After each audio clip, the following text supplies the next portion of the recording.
একদিনের কথা, একটা সিংহ খুব তৃষ্ণার্ত ছিল।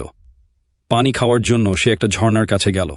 পানি খেতে খেতে হঠাৎ দেখল নিচের দিকে একটা ছোট ভেড়া পানি খাচ্ছে। সিংহের তো খিদে পেয়ে গেল, ভাবল ভেড়াটাকে খেয়ে ফেলবে, কিন্তু সরাসরি তো আর খেতে পারে না, তাই সে একটা চালাকি করার প্ল্যান করল। সিংহ চিৎকার করে বলল, এই তুই কেমন করে সাহস করলি আমার পানি নোংরা করিস? ভয়ে ভেড়াটা কাঁপতে শুরু করল। আস্তে আস্তে বলল, স্যার, আমি কিভাবে পানি নোংরা করব?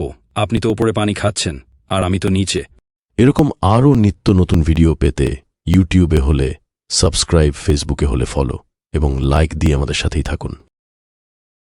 সিংহ চুপ হয়ে গেল, কারণ ভেড়ার কথায় কিছু বলার ছিল না, কিন্তু সে ছেড়ে দেওয়ার পাত্র না। এবার সে বলল, আহা, মনে পড়েছে গত বছর তুই আমাকে খারাপ নামে ডাকছিলি। ভয়ে ভেড়া কাঁপতে কাঁপতে বলল, কিন্তু স্যার, আমি তো গত বছর জন্মাইনি। সিংহ এবার বলল, তাহলে তোর বাবা ছিল, এটা কোনো ব্যাপার না, তোদের কেউ না কেউ করেছে। এই বলে সিংহটা ঝাঁপিয়ে পড়ল ভেড়ার ওপর আর তাকে খেয়ে ফেলল।